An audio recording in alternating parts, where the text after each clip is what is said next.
अभी एक हफ़्ता पहले मैंने एक मूवी देखी जी5 पर, परीक्षा, और मैं कहूँगा यार it is one of the fantastic movie I ever seen. So अगर आप एक स्टूडेंट हो यार तो इस वीडियो को तो लास्ट तक आप ज़रूर देखना, क्योंकि मैं इसमें रिव्यू करूँगा परीक्षा मूवी पे। So let's check it out. So movie की थीम पर आने से पहले मैं इसके डायरेक्टर की बात करूंगा। तो डायरेक्टर इसके जो हैं वो है प्रकाश झा, और प्रकाश झा को शायद आपने सुना हो। हाँ, डायरेक्टर प्रकाश झा वही डायरेक्टर हैं जो मतलब कि अपने सोशली इंसिडेंट हैपन होते हैं उनके ऊपर ये मूवी बनाते हैं। जैसे कि आपने इनकी मूवी सत्याग्रह देखी होगी, सत्याग्रह इन्हीं की मूवी है। तो मतलब ये जो सोशल में एक्चुअली चीज़ें घटित होती हैं उनके ऊपर ये मूवी बनाते हैं। तो ये भी एक तरह से इंस्पिरेशनल मूवी है, कैटेगरी इसकी इंस्पिरेशनल है और मोटिवेशन से फुल्ली भरी हुई है। सो मूवी में एक बच्चा है जिसका नाम है बुलबुल कुमार, वैसे नाम भी सूट कर रहा है शकल पे। तो उसके फादर एक रिक्शा पुलर हैं और ये बच्चा सरकारी स्कूल में पढ़ता है और इसके फादर इसे प्राइवेट स्कूल में पढ़ाना चाहते हैं। तो जो इनके शहर का जो टॉप मोस्ट प्राइवेट स्कूल होता है वो सीबीएसई बोर्ड से होता है। तो इनके फादर भी वहाँ पर एडमिशन कराना चाहते हैं, बट यहाँ पर बात आ जाती है फाइनेंशियल कंडीशन की। बुलबुल स्टडी में ब्रिलियंट होता है और वो अपनी हमेशा क्लास में टॉप करता है और स्टडी में एकदम एक्सेलेंट परफॉर्मेंस रखता है। तो यहाँ पर बात बस इतनी सी आ जाती है कि उनके घर की फाइनेंशियल कंडीशन नहीं होती। लेकिन बुलबुल ये नहीं चाहता कि वो प्राइवेट स्कूल में पढ़े, लेकिन उसके फादर चाहते हैं कि जहाँ से शहर के अमीर लोगों के बच्चे जाते हैं प्राइवेट स्कूल में और वैसे इनका भी बच्चा जाए, क्योंकि उनका ये थॉट हो जाती है कि जितने भी बड़े लोग हुए हैं जिन्होंने बड़ा बड़ा काम किया है वो सिर्फ प्राइवेट स्कूल से पढ़कर ही कर पाए हैं। तो ऐसे में उनके फादर अपनी तरफ से हर कोशिश करते हैं बुलबुल को उस प्राइवेट स्कूल में एडमिशन कराने के लिए। तो बुलबुल के फादर उस प्राइवेट स्कूल के प्रिंसिपल के हाथ पैर जोड़ते हैं और कैसे भी करके उनको मना लेते हैं अपने बच्चे का टेस्ट लेने के लिए। तो बाद में अब आती है एडमिशन टेस्ट की। तो जब टेस्ट देता है बुलबुल और एकदम मतलब कि एक्सीलेंट परफॉर्मेंस देता है जिससे कि वो अपने टेस्ट में पास हो जाता है। लेकिन अब बात आती है यहाँ पर एक अमीर और गरीब की। कहने का मतलब ये है कि टीचर्स जो होते हैं वो अपोज करते हैं, कहते हैं यहाँ पर तो मैम फर्स्ट क्लास फैमिली के बच्चे पढ़ते हैं और ये रिक्शे वाले का बच्चा है, इसे रखेंगे तो कैसा मतलब कि सोच होगी बच्चों की, कैसी मतलब कि एक तरीके से बच्चे मैनेज नहीं कर पाएंगे। तो लेकिन प्रिंसिपल कहती हैं कि टैलेंट का कोई भी क्लास नहीं होती और बुलबुल को एडमिशन प्रिंसिपल दे देती हैं। लेकिन अब यहाँ पर बात आती है फ़ीस की, क्योंकि फ़ीस इतनी ज़्यादा है, 50,000 रुपये से ऊपर तक की फ़ीस होती है। तो अब एक रिक्शे वाले का बच्चा कैसे इसमें पढ़ पाएगा, क्योंकि इतनी तो उसकी इनकम होती नहीं। लेकिन बुलबुल के फादर हर कोशिश करते हैं, इधर उधर से उधार मांगते हैं, लेकिन इतना ज़्यादा उधार हो जाता है कि क्या करें। अब उनको एक गलत रास्ता अपनाना पड़ता है चोरी का।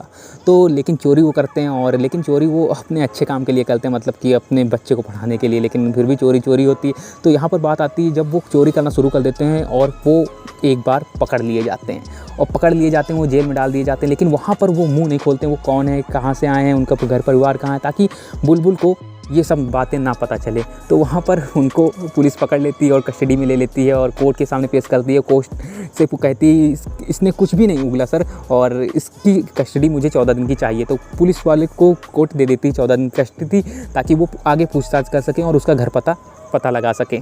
और इसी साल बुलबुल के हाई स्कूल के एग्ज़ाम होते हैं, बोर्ड एग्ज़ाम होते हैं। तो उनके फादर और नहीं चाहते हैं कि बुलबुल को पता चले और टेंशन हो और ये पढ़ाई छोड़ दे, तो फिर वो अपना मुंह बंद करके रखते हैं। तो इसके बाद में अब बुलबुल भी परेशान होता है, क्योंकि उसके फादर गायब होते हैं, उनकी मम्मी भी परेशान होती हैं कि कहाँ चले गए पता नहीं। और अब जाके एक यहाँ पर मोड़ आता है, मतलब कि यहाँ पर एक आईपीएस का ट्रांसफ़र होता है इनके इलाके में, रांची में, और उनका नाम है अभ्यानंद। उनका रियल नाम है, एसपी होते हैं और इस समय तो वो रिटायर्ड हैं। मतलब उन्हीं स्टोरी पे ये बेस्ड स्टोरी लिखी गई है, पूरी जो मूवी है उन्हीं की स्टोरी पे बेस्ड है।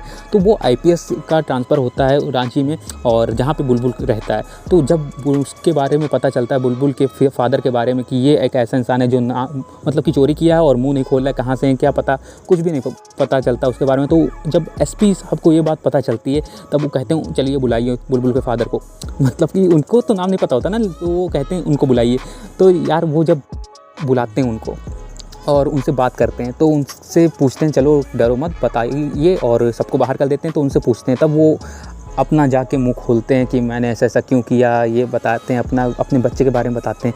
तो वो आईपीएस जो होते हैं वो समझदार होते हैं, वो कहते हैं कि देखो आपको लगता है कि गवर्नमेंट स्कूल से पढ़ के कुछ नहीं होता, मैं भी गवर्नमेंट स्कूल से पढ़ के आज यहाँ पर पहुँचा हूँ। तो प्राइवेट स्कूल ही वाले सब कुछ नहीं करते हैं, गवर्नमेंट स्कूल वाले भी बहुत कुछ कर जाते हैं जो गवर्नमेंट स्कूल से पढ़े होते हैं। इसके बाद एसपी साहब अपनी टीम को लेके बुलबुल के घर पहुँच जाते हैं और बुलबुल के बारे में अधिक जानने के लिए वो उसका टेस्ट लेते हैं और देखते हैं कि यार भाई सच में बच्चे तो यहाँ के बहुत ज़्यादा ब्रिलियंट हैं, लेकिन यहाँ पर उनको गाइडेंस नहीं मिल पा रहा है। और बुलबुल से कहते हैं इस साल तुम्हारा बोर्ड है तो तुम बोर्ड पे फोकस करो, तुम अपने फादर की थोड़ा चिंता मत करो क्योंकि हम उन्हें हर हाल में ढूंढ लेंगे। इसके बाद में बुलबुल को वो खुद गाइडेंस करने लगते हैं और उन्हें खुद पढ़ाते हैं रात रात भर जग कर। अब ये बात मीडिया को पता चलती है और मीडिया ये खबर पूरे रांची में फैला देती है कि एसपी साहब रात रात भर जाग के एक बस्ती के बच्चों को पढ़ाते हैं। तो इसके बाद में जब ये हाई प्रोफाइल के लोगों को पता चलता है तो वो लोग कहते हैं कि मंत्री जी से सोच लगवा के कि कहिए कि एसपी साहब हमारे भी बच्चों को पढ़ाएं। लेकिन वो मंत्री जी से एसपी साहब डायरेक्ट मना कर देते हैं, कहते हैं कि अगर आपके बच्चों को पढ़ना है तो मेरे साथ बस्ती में आ जाएँ और वहाँ पढ़ लें। लेकिन उसके बाद से जब मंत्री जी मना कर देते हैं कि ऐसा तो नहीं हो सकता, आप बस्ती वाले बच्चों को ले आके आ जाइए, और तो एसपी साहब में और मंत्री जी में मतभेद हो जाते हैं। तो एसपी साहब का मंत्री जी ट्रांसफ़र करा देते हैं। लेकिन बाद में जब जाते जाते एसपी साहब पूरी बात अपने बुलबुल कुमार को उनके फादर के बारे में बता के चले जाते हैं। और फिर क्या होता है, मंत्री जी को लगता है कि ये बच्चा एडमिशन नहीं देना चाहिए, मतलब कि बोर्ड में अपीयर नहीं होना चाहिए, इसका एडमिशन कैंसिल होना चाहिए और साथ में इसका भी जो रजिस्ट्रेशन है हाई स्कूल का वो भी कैंसिल होना चाहिए, जिससे कि इसका जो एडमिट कार्ड है वो ना मिले। तो वो लोग बहुत सोच लगाते हैं। तो स्कूल में आखिरकार मैम से करके और प्रिंसिपल आखिरकार वहाँ की बहुत बेस्ट होती हैं, तो वो बुलबुल कुमार को मौका देती हैं, कहती नहीं तुम जाओ, एडमिशन तुम्हारा इसलिए मैंने लिया था क्योंकि तुम बहुत टैलेंटेड हो, तो तुम जाओ और बोर्ड में बैठो जाके। बोर्ड होता है और पूरा मतलब कि जब रिज़ल्ट आता है तो पूरा रांची हिल जाता है क्योंकि एक रिक्शे वाले का बच्चा टॉप करता है पूरे रांची में। तो यार ये स्टोरी एकदम रियल स्टोरी पे बेस्ड है, आपको देखना चाहिए इस मूवी को। मैं पर्सनली रिकमेंड करूँगा आपको यार, काफ़ी कमाल की मूवी है, एकदम इंस्पिरेशनल मूवी है। और अगर मैं आपको 5 में से नंबर देना चाहूँ तो इसको मैं 4.8 के आसपास दूंगा, क्योंकि यार कमाल की मूवी है, एक बार ज़रूर देखना। अगर वीडियो को पसंद आया तो लाइक करना और अपने फ्रेंड के साथ ज़रूर भाई शेयर करना और चैनल को सब्सक्राइब करना भी मत भूलना। Thanks for watching.